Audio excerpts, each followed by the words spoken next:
Corral.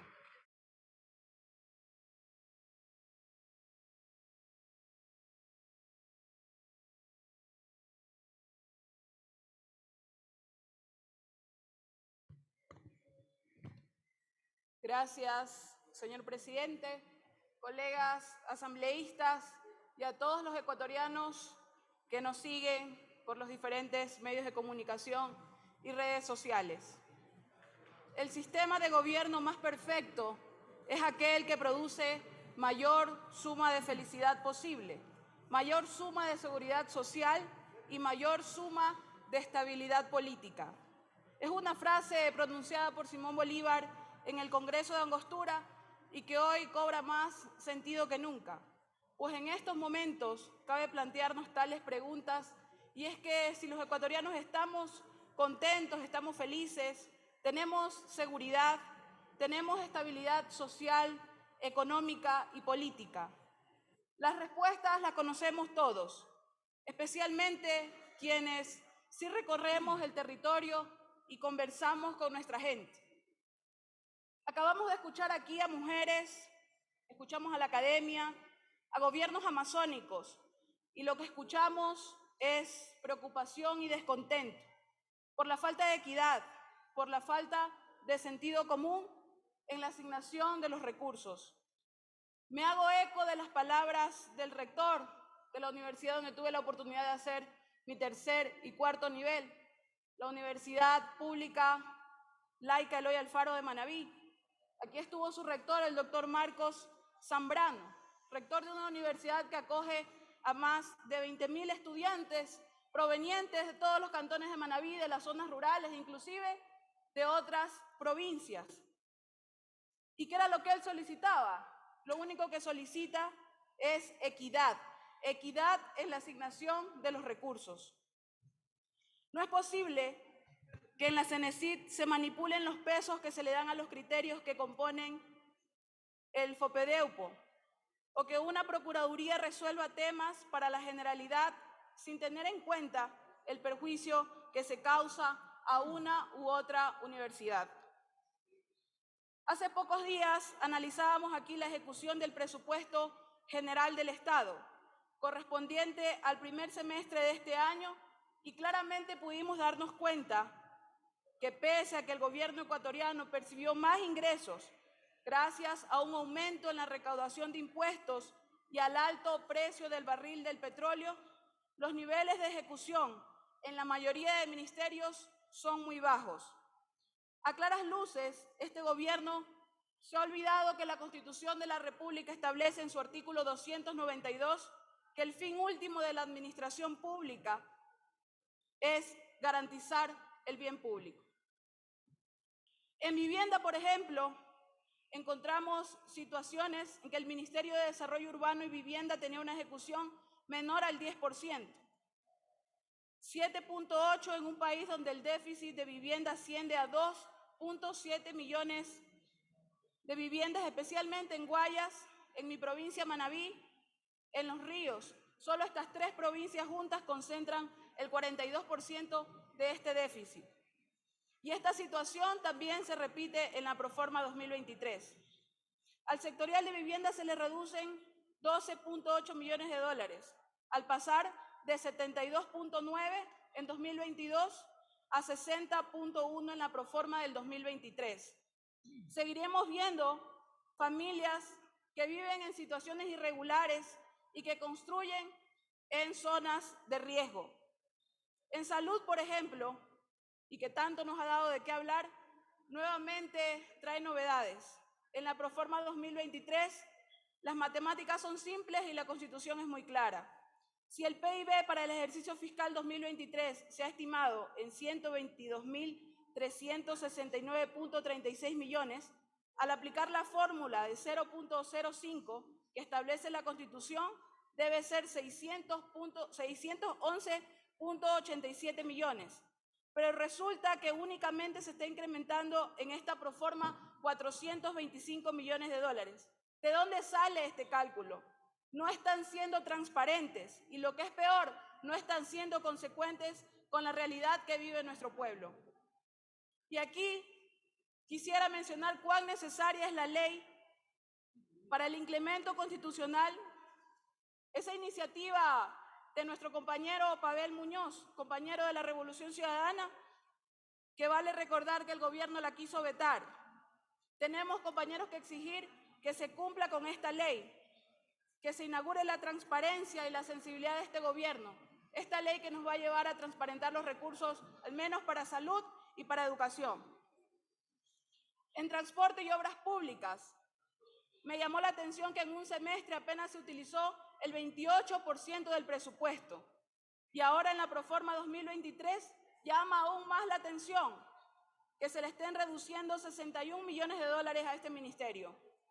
Pues está pasando de 399 a 337 millones. Me pregunto entonces, ¿de qué sirven los exhortos, las resoluciones de la Asamblea, en la que vemos a compañeros reclamando vías, si tenemos un gobierno a oídos sordos? En movilidad humana, me he dedicado a revisar este sectorial y voy a referirme a algunas entidades adicionales a las que ya he mencionado. No puedo dejar de referirme a entidades relacionadas a los temas de movilidad humana y delitos de la trata y el tráfico ilícito de migrantes. En estos momentos, cuando nuestro país vive una nueva ola migratoria, al Ministerio de Relaciones Exteriores y Movilidad Humana se le disminuye el presupuesto en $124.000. Es una cantidad no muy relevante, pero lo correcto hubiese sido un incremento significativo. Y muchos dirán, ¿para qué más recursos en los temas de diplomacia? Y no es así, pues esto va más allá. Resulta que nuestros consulados en el exterior, especialmente los cercanos a las fronteras, por ejemplo, entre México y Estados Unidos, donde perecen muchos compatriotas en su intento de emigrar, no tienen recursos. No tienen recursos para búsqueda de personas, para campañas informativas, para visitas a los centros de detención. No tienen recursos para brindar asesoría jurídica a nuestros migrantes. Ayer aprobábamos aquí una reforma a la Ley Orgánica de Movilidad Humana para poder garantizar la repatriación de los cadáveres de nuestros compatriotas. Esperamos ese veto favorable por parte del presidente. Y en la misma línea, a la Defensoría del Pueblo apenas se le incrementan $219.000. ¿Sabían ustedes que desde el año 2018 la Defensoría no tiene delegaciones en el exterior? Porque al señor Lenín Moreno le dio por cerrarlas y el actual presidente Lasso no tiene la intención de abrirlas. Me constan los requerimientos que ha hecho esta entidad ante el Ministerio de Finanzas, donde solicitan recursos, a lo que se ha hecho caso omiso. Mientras tanto, nuestros compatriotas sufren vulneraciones de derechos y no tienen realmente dónde acudir. La Secretaría de Derechos Humanos corre con la misma suerte. Del escaso presupuesto con el que ya contaba, se le disminuyen 6.08 millones. En el sector productivo, aquí no puedo dejar de referirme a este sector al cual conozco realmente de manera personal su realidad. Al Ministerio de Agricultura aparentemente se le incrementa el presupuesto en 23 millones, pero a la Agencia de Regulación y Control Fito y Zoosanitario se le disminuyen 4.9 millones de dólares. Al INIAP se le quitan 2.5 millones de dólares. En este 2022 hubo despidos de técnicos, cierres de programas, falta de asistencia técnica a nuestros agricultores, incumplimiento en las campañas de vacunación. Ya no contamos, nuestros agricultores ya no cuentan con los subsidios. En nuestro gobierno, en el gobierno de la Revolución Ciudadana, teníamos coordinaciones zonales del Ministerio de Agricultura y Ganadería. No teníamos esas direcciones distritales que muy poco ayudan hoy a nuestros agricultores, a nuestros ganaderos. Teníamos la URI a $10. Teníamos técnicos que brindaban acompañamiento. Teníamos la UNA, la Unidad Nacional de Almacenamiento, donde nuestros agricultores podían almacenar sus productos y programas que realmente los acompañaban.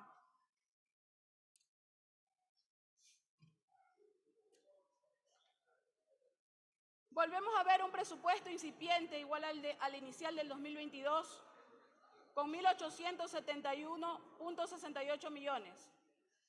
Por lo tanto, el panorama no será el mismo, no veremos obras. Realmente entrar en detalles deprime. El servicio de atención a personas privadas de libertad contará con menos recursos para inversión, ni pensar en fortalecer los sistemas de seguridad y control en las cárceles.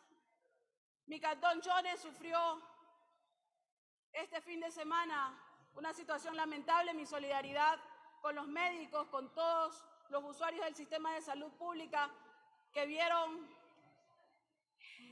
su seguridad en peligro por parte de delincuentes.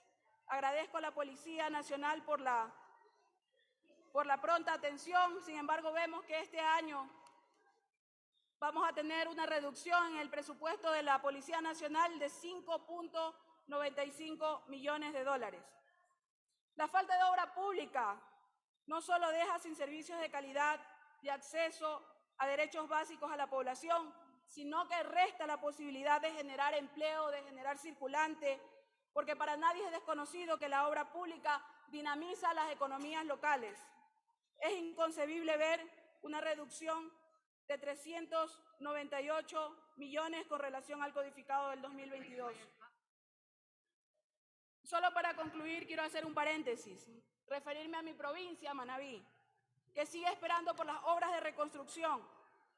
Dentro del presupuesto del 2022 constaban en el Plan Anual de Inversiones 83 millones para obras de reconstrucción. Que es lamentable es ver que en un semestre de ese valor apenas hayan sido capaces de ejecutar 8.5 millones, es decir, un 10% de lo asignado. El Ministerio de Finanzas informa que estos recursos han sido invertidos en obras como, por ejemplo, el Hospital de Chones. Y con esto pretenden desinformar a la ciudadanía, porque este proyecto debió haberse terminado hace mucho tiempo, pues la primera piedra Concluyó fue colocada... su tiempo, señor asambleísta. Un minuto, por favor, señor presidente.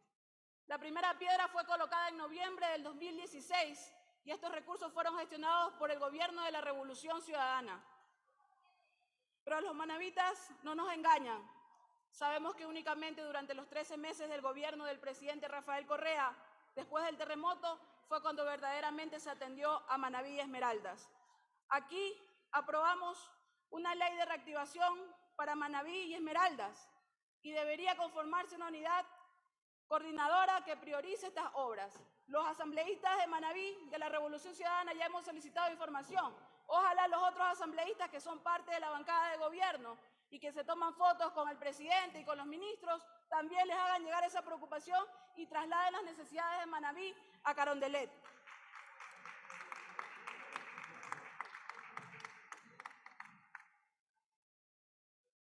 Es lamentable escuchar aquí a los asambleístas de gobierno decir lo que tanto repiten, que han reducido el déficit, pero no han reducido la pobreza, no han reducido la desigualdad ni la inequidad. Lo único que han reducido es la atención en salud, el poder otorgarle medicinas a los enfermos con enfermedades catastróficas, han reducido los cupos en las universidades. Es por eso que me sumo a lo manifestado, a las recomendaciones del informe de la comisión, para que sea observada esta proforma que no cumple con las aspiraciones del pueblo ecuatoriano. Muchas gracias, presidente.